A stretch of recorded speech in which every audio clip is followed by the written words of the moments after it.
Mathilde Valenchon a formation universitaire en biologie et puis elle est spécialisée en éthologie, donc elle est éthologue. Elle a fait son doctorat à l'INRE Val-de-Loire sur les performances d'apprentissage du cheval. Et puis actuellement, son titre, faut pas rougir, son titre officiel, c'est chercheuse boursière Marie Curie à l'INRE en France et membre honoraire de l'université de Bristol. Elle a été pendant 4 ans sauf erreur à Bristol où elle a fait beaucoup de recherches sur les chevaux de course, entre autres. Voilà, je vous passe la parole. Merci. Merci. Alors, déjà, merci pour cette introduction et vraiment désolée de ne pas être avec vous. On y était presque. Mais merci à Gilles et Alain d'avoir quand même trouvé cette solution intermédiaire qui, même si elle n'est pas idéale, est vraiment mieux que de ne pas pouvoir parler aujourd'hui. Donc voilà, déjà, je voulais dire ça. Et donc là, je vais vous parler de l'importance du respect de l'agenda développemental des chevaux, et vraiment des chevaux qu'on utilise, avec lesquels on travaille. Si ça veut bien. Alors, je pense que ça va être une répétition avec les interventions qu'il y a eu avant, donc je vais passer assez vite, mais là, je pense que vous commencez à tous savoir que la structure sociale du cheval en conditions naturelles est vraiment basée sur une vie sociale assez riche tout au long de la vie des animaux, puisqu'on a le groupe familial comme structure sociale principale, avec un étalon, quelques juments, parfois 2 étalons, et la descendance jusqu'à l'âge de 2-3 ans. Et en fait, lorsque les chevaux quittent ces formations familiales, en général, ils rejoignent des formations temporaires, soit de mâles multi-âges, soit de mâles et femelles plutôt jeunes. Mais finalement, on a très peu d'individus solitaires et seulement une partie de leur vie quand ça arrive. Donc, ce qui est vraiment très important de garder en tête, c'est que quand on est un cheval, on vit avec des congénères tout au long de sa vie, de manière assez stable et avec des relations assez longues, parfois même à vie, en fait, une fois qu'on est dans un groupe familial. Et que les mâles cohabitent également. Donc, être un individu social, c'est aussi développer des compétences. Et donc, c'est le développement, notamment dans le jeune âge, qui va induire l'acquisition de ces compétences. Et quand on est un cheval dans des conditions semi-naturelles, naturelles, férales, quand on est donc dans son groupe familial, on a une diversité assez importante de partenaires sociaux, une liberté d'interaction et de mouvement. Et lorsqu'on disperse vers 2-3 ans, et donc on est toujours dans des groupes, même si on intègre des nouveaux groupes. Et en plus, on a un sevrage qui s'initie au plus tôt vers 1 an, voire 2-3 ans pour les cas les plus extrêmes. Et donc voilà, une dispersion vers 2-3 ans. Alors que si on est sur un cheval de travail, par exemple un cheval avec une carrière sportive, alors là, c'est assez différent. Le cheval, quand il naît, en général, quand même, maintenant, le poulain est rarement isolé. Il y a au moins sa mère comme partenaire social. De plus en plus d'autres chevaux, ce n'est pas toujours le cas. Donc, quand même, une relative liberté de mouvement, mais on n'est pas toujours dans un environnement social aussi riche. Et après, ça peut parfois se gâter, parfois dès le sevrage. Bon, ça change un peu. On a de moins en moins de poulains qui sont isolés dès 6 mois, parce que le sevrage a traditionnellement lieu vers 6 mois. Mais enfin, déjà, il y a des restrictions parfois qui s'opèrent. Et alors, à partir du début du travail, c'est encore autre chose. Je vais juste dire un petit mot, finalement. Ce n'est pas là-dessus que je vais me concentrer, mais sur cette période de 0 à 3 ans, qui est une période fondatrice. On le sait, ça a été bien démontré. C'est commun avec d'autres espèces. Puisque maintenant quand même on a pu approuver que le lien avec notamment la mère est extrêmement important. Il y a des travaux par exemple à l'université de Rennes qui ont montré que si on manipulait le poulain trop tôt, on pouvait perturber le lien avec la mère, que ça pouvait avoir des conséquences à plus long terme. On sait aussi maintenant que l'âge et surtout la manière dont on pratique le sevrage quand il est imposé peut avoir aussi des conséquences parfois à long terme, parfois néfastes. Et enfin, je vais un peu vite, mais voilà, on sait aussi que l'environnement social, même au-delà du sevrage, a une importance, puisque par exemple la présence d'adultes est vraiment un facteur facilitateur dans le développement des jeunes. Donc ça, on le sait, le message commence à passer, même si toutes les pratiques ne sont pas encore en totale adéquation. Je pense qu'on a tous conscience que voilà, un cheval entre 0 et 3 ans quand même a besoin de partenaires sociaux et d'un environnement social et physique adapté à son développement.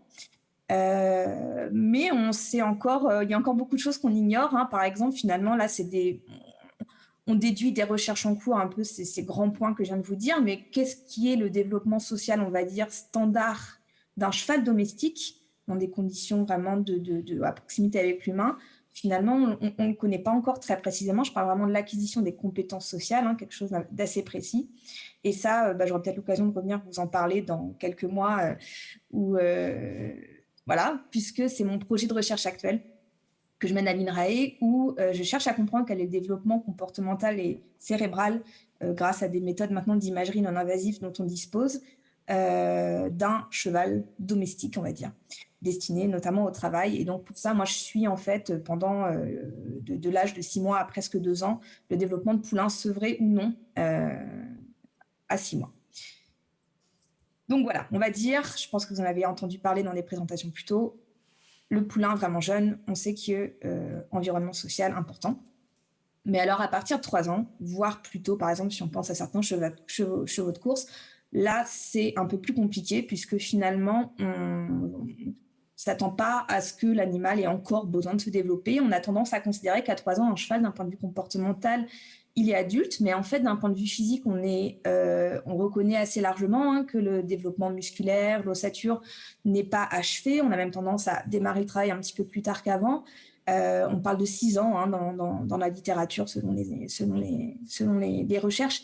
Voilà, on parle de 6 ans pour la maturité physique, mais on ne parle pas de maturité comportementale jusqu'à cet âge-là. Et voilà, pourtant, ça reste quand même à étudier. Et c'est ce qu'on a fait avec l'étude que je vous présente aujourd'hui. On a cherché vraiment à étudier le développement comportemental et social de jeunes chevaux destinés à du sport de haut niveau, du CSO principalement, mais qui se développerait dans un environnement social, on va dire, riche et a priori adapté. En se posant tout d'abord la question de savoir si le développement se poursuit au-delà de 3 ans. Et dans un deuxième point, quelle implication en termes de bien-être. Donc pour ça, en fait, on a mené une étude durant plusieurs années à l'élevage des danes en Haute-Saône, qui a la particularité alors d'élever des chevaux destinés à de la compétition sportive de haut niveau, mais qui a des méthodes, on va dire, assez atypiques, en tout cas en France, hein, pour ce type de chevaux, où en fait les chevaux sont élevés de manière voilà, en extérieur, en grand groupe. Et quand je dis grand groupe, je parle de troupeaux de 20 à 40 chevaux, hein, donc tous les âges, mâles et femelles mélangés quand c'est possible, mais comme il y a pas mal de mâles entiers qui vivent avec d'autres chevaux, parfois c'est mâles et femelles séparés selon les groupes, mais en tout cas multi-âge avec une grande diversité de chevaux, un sevrage un peu plus tardif que la moyenne vers 9 mois et surtout une mise au travail qui commence vers 5 ans au plus tard. Pas de fer, peu d'aliments, voire pas d'aliments concentrés, donc voilà, du fourrage, de l'herbage. Donc on va dire un élevage pour des chevaux de sport, mais avec des conditions qui se rapprochent des conditions naturelles. Et donc nous, ce qu'on a voulu savoir, c'est donc ce qui se passait de 4 à 6 ans. Donc quand les chevaux finalement démarrent en général le travail, ou l'ont déjà démarré dans un cas plus classique. Et donc pour ça, en fait, on a suivi durant 3 années consécutives 3 cohortes de chevaux. Alors le schéma paraît un peu compliqué comme ça, il n'est pas tant que ça. Ce qu'il faut retenir, c'est que la première année, on est venu, on a étudié des chevaux de 4, de 5 et de 6 ans, et on est revenu 2 années consécutives en étudiant ces mêmes chevaux les années suivantes. On a aussi recruté un peu plus de chevaux la dernière année pour avoir un peu plus de données. Voilà, je vous ai déjà parlé des conditions d'hébergement. Et donc, chaque année, on est venu observer leur comportement et faire d'autres mesures plus ponctuelles. Et donc, pour répondre à la première question sur le développement comportemental, on a mis au point un protocole d'observation basé sur le comportement des chevaux. Donc, en fait, chaque été, pendant 2 mois, pendant 6 heures, on avait des observateurs qui étaient là du matin au soir et qui relevaient plusieurs comportements. Jusqu'à obtenir à peu près 90 heures d'observation pour chacun de nos chevaux de 4 à 6 ans. Donc, en fait, on avait un groupe beaucoup plus large et nous, on se focalisait sur nos chevaux d'intérêt. Et pour évaluer le développement comportemental, on a relevé notamment le comportement de manière instantanée durant ces phases d'observation toutes les 15 minutes. C'est ce qu'on appelle des scans sampling, jusqu'à obtenir près de 400 scans par cheval. Et en fait, ça revient à toutes les 15 minutes observer l'activité de chaque cheval. Donc, par exemple, un tel pâture, un tel se repose, un tel est en déplacement ou pas. Et donc, on répète durant des centaines de relevés. Et ainsi, on peut construire ce qu'on appelle un budget d'activité pour chaque âge. Donc ça, c'est les données cumulées sur les 3 ans, sur les différentes populations.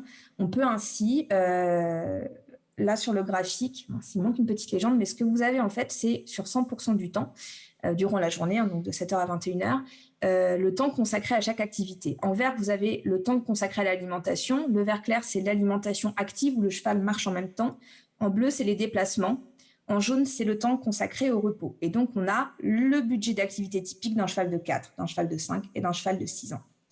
Et ce qui nous intéresse aujourd'hui, c'est qu'on a observé un effet significatif de l'âge sur notamment la propension à se reposer et la propension à s'alimenter, avec les chevaux de 4 et 5 ans qui se reposent plus et qui s'alimentent moins que les chevaux de 6 ans, avec vraiment un décrochement entre 5 et 6, alors que les 4 et 5 ans avaient quand même des budgets d'activité assez similaires.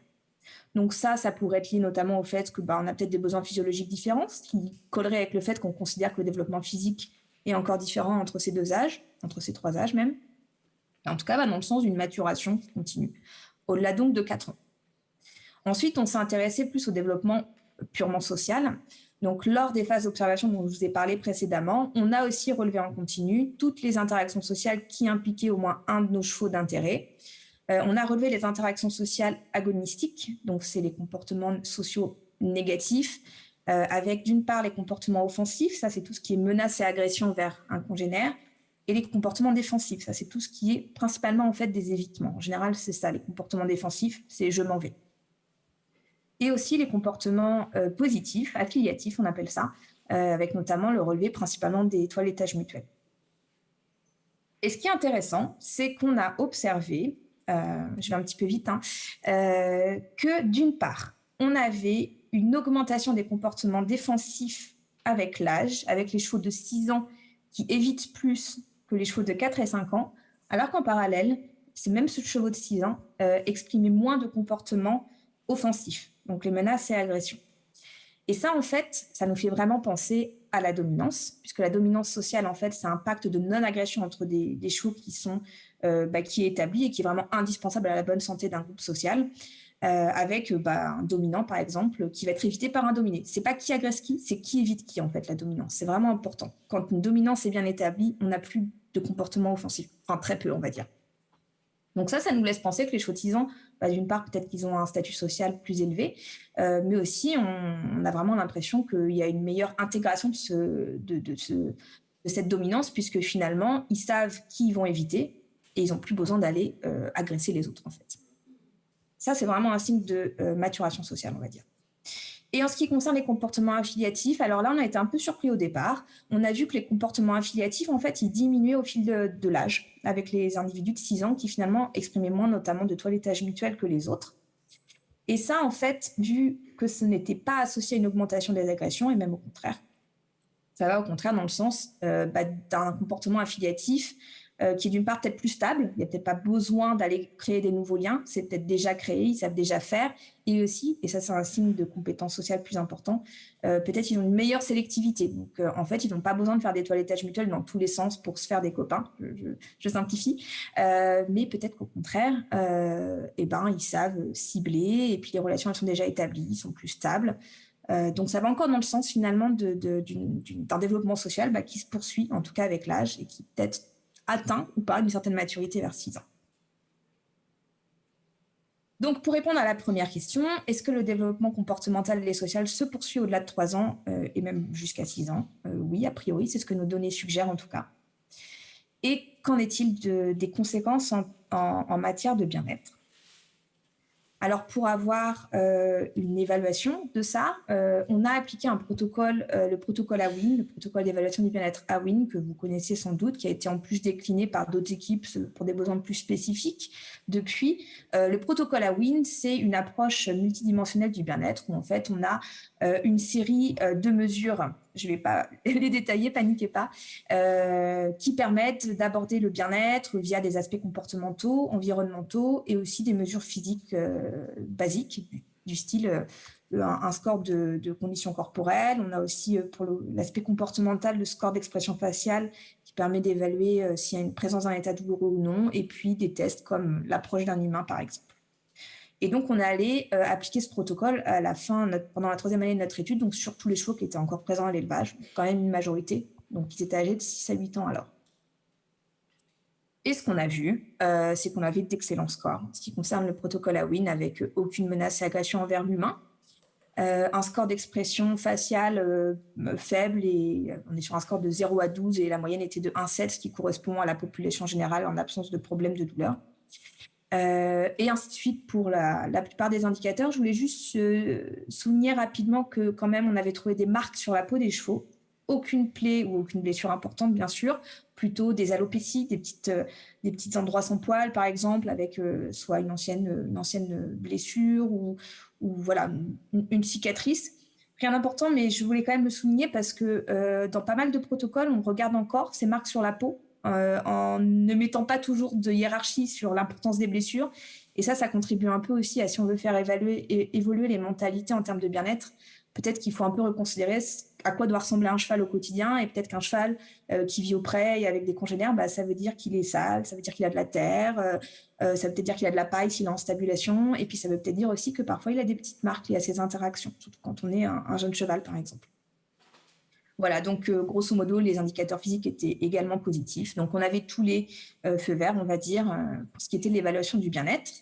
Rapidement encore, ça c'est le budget d'activité que je vous ai présenté tout à l'heure. Quand on regarde par exemple les chevaux de 6 ans, on voit qu'en fait on a un budget d'activité qui se rapproche plus de chevaux en conditions semi-naturelles que de chevaux par exemple isolés en box, avec un temps très important consacré à l'alimentation, au déplacement. Voilà, on se rapproche vraiment, et ça c'est un autre indicateur assez positif. Je précise également qu'on n'a observé à aucun moment aucun comportement anormal et aucune stéréotype. Donc, pour répondre à la deuxième question, est-ce qu'on a des conditions de vie qui, en plus d'être favorables a priori au développement, seraient aussi favorables au bien-être? Oui, c'est ce que les suggère. Donc, pour mettre en perspective ces résultats. Donc là, on a vraiment des données qui vont dans le sens d'une maturation comportementale et sociale qui irait au-delà de 3 ans et au moins jusqu'à 6 ans. On a vu ce que ça pouvait peut-être donner dans un environnement a priori favorable, donc vraiment ça pose la question de ce qui se passe entre 4 et 6 ans sur des chevaux qui sont dans des milieux plus appauvris par exemple. Et en ce qui concerne le développement physique, je ne vais pas m'étendre parce que ce n'est absolument pas mon expertise. Je voulais souligner que ce travail il avait été initié par Arno Linder, qui est un chercheur indépendant et vétérinaire, qui lui-même avait donc étudié ces mêmes chevaux sous des aspects plutôt de performance physique, et notamment l'endurance. Et lui, ce qu'il a trouvé, c'est qu'on n'avait pas forcément d'évaluation sur l'endurance, en tout cas très importante, jusqu'à 6 ans, entre 5 et 6 ans. Mais par contre, c'était des chevaux qui étaient assez sensibles à l'entraînement récent. Et par l'entraînement, j'entends le travail monté. Donc ça souligne peut-être aussi que le travail avec le cheval reste aussi important pour l'aspect de performance physique, pas seulement ce qui se passe dans le milieu naturel, dans le milieu de vie, je veux dire. Donc voilà, ça montre que c'est peut-être complémentaire. Quelles conséquences pratiques? Nous, on fait l'hypothèse que peut-être on aurait des chevaux qui seraient à plus long terme mieux adaptés. Ça reste à démontrer. On a des premiers résultats préliminaires sur le comportement de ces chevaux à l'extérieur lors de compétitions qui étaient notamment plus détendus sur tout ce qui était sellage, descente du camion, etc. Donc on a plutôt des premiers résultats qui sont positifs à confirmer. En tout cas, ça questionne vraiment les pratiques courantes où on commence le travail à 3 ans. Donc, le message à retenir de cette présentation, non, a priori, un cheval, il n'est pas complètement adulte à 3 ans, et que je pense qu'il faut vraiment qu'on considère le développement comportemental au même titre qu'on considère le développement physique. Qu'un élevage en groupe et au pré, alors on sait, c'est positif dans les premières années de vie, mais que, surprise, c'est aussi important par la suite, notamment peut-être dans les années qui suivent le début du travail. Donc, si on pouvait essayer de ne pas synchroniser les deux, l'isolement, d'ailleurs l'éviter tout court, ça serait encore mieux, et le début du travail, ça serait vraiment peut-être positif pour nos animaux. Donc voilà, prendre en compte cette maturité. Voilà, je vous remercie pour votre attention. Je ne sais pas si on a le temps pour quelques questions. Je vous ai remis mon adresse mail parce que dans la mesure où je suis en plus pas là en personne et que là on est en visio, c'est peut-être un peu plus compliqué de discuter. On va peut-être y arriver quand même. Mais voilà, n'hésitez pas à me contacter si besoin.